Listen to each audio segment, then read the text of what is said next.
Selamat pagi anak-anak.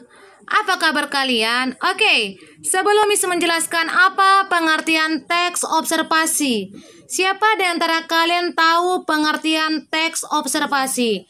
Oke, jawaban kalian sudah bisa, tetapi Miss akan menyimpulkan kembali. Teks observasi adalah teks yang berisi penjabaran umum atau melaporkan sesuatu berupa hasil dari pengamatan. Contohnya, ketika Reni mengamati keadaan sekitar, dia mengamati suatu objek mengenai narkoba. Dia harus mengamati secara jelas atau secara rinci mengenai informasi mengenai narkoba. Apa saja narkoba itu? Apa saja manfaat narkoba? Apakah kerugian ataukah dampak atau manfaat? Oke, paham nak? Paham semuanya?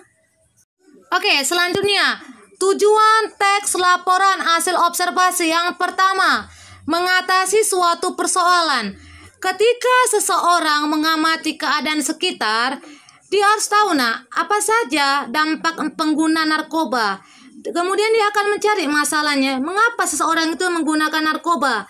Apakah dia mengalami sebuah masalah keluarga? Kemudian dia mengatasi suatu persoalan tersebut dengan solusi yang baik. Oke. Yang kedua, menemukan teknik atau cara terbaru. Ketika dia sudah tahu persoalan atau permasalahan dari pengguna narkoba, dia harus mengetahui teknik atau cara terbaru. Misalnya, dia harus mencari orang tersebut atau memberikan obat supaya orang tersebut sembuh dari pengguna narkoba. Oke, yang ketiga, mengambil keputusan yang lebih efektif. Ketika seseorang sudah memakai narkoba atau sudah mempunyai teman memakai narkoba, dia harus mengambil keputusan, Dia tidak boleh bergaul lagi dengan orang yang menggunakan narkoba, karena tidak akan menjadi teman baiknya lagi, akan mempengaruhi dia supaya menggunakan narkoba. Ambil keputusan yang tepat. Oke, yang keempat, melakukan pengawasan atau perbaikan. Kamu harus melakukan pengawasan atau perbaikan. Apa saja yang membuat teman kamu itu menggunakan narkoba, kamu harus melakukan kegiatan positif di luar kegiatan yang ada. Oke, sudah.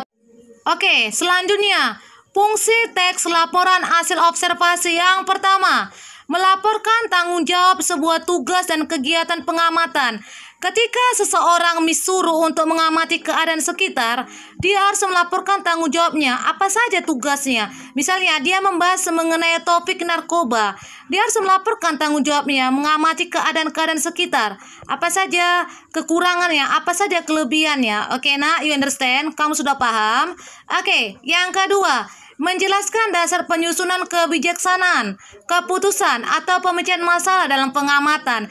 Ketika kamu sudah mengamati keadaan sekitar, kamu harus bijaksana untuk memecahkan masalah itu, Apa saja manfaatnya, apa saja masalah yang ada, apa saja solusinya. Kemudian yang ketiga, sarana untuk pendokumentasian. Ketika kamu sudah mengamati keadaan sekitar, misalnya dia membahas mengenai narkoba, dia membahas mengenai merokok, dia sudah membahas mengenai banjir. Kamu ambil foto-fotonya, supaya data kamu itu akurat, supaya data kamu itu sesuai dengan hasil yang kamu teliti. Yang keempat, sebagai sumber informasi terpercaya. Ketika kamu sudah mengamati keadaan sekitar, kamu harus mengambil informasi terpercaya. Kamu membahas mengenai narkoba, kamu membahas mengenai banjir, kamu membahas mengenai dampak erosi. Kamu ambil informasi terpercaya. Kamu bisa mengambil dari televisi, dari koran, dari media sosial, tetapi datanya akurat, sesuai dengan fakta. Oke, sudah paham? Oke, selanjutnya, ciri-ciri teks laporan hasil observasi. Yang pertama, bersifat objektif, global, universal. Ketika disuruh kamu untuk mengamati keadaan sekitar, kamu mengambil pengamatan kamu secara umum, Global, universal itu secara umum. Kamu membahas apa saja topiknya. Mengenai narkoba, kamu membahas mengenai narkoba semuanya. Oke, sudah paham? Oke, yang kedua, objek yang akan dibicarakan atau dibahas adalah objek tunggal. Ketika kamu sudah melakukan pengamatan, kamu ambil objek tunggalnya. Kamu membahas mengenai banjir. Kamu bahas mengenai banjir sampai solusinya. Oke, yang selanjutnya, ditulis secara lengkap dan sempurna. Ketika kamu sudah mengamati keadaan sekitar, kamu membuat datamu secara lengkap dan sempurna supaya data kamu itu jelas, dapat dipercaya. Oke, yang keempat, ditulis berdasarkan fakta sesuai dengan pengamatan yang telah dilakukan.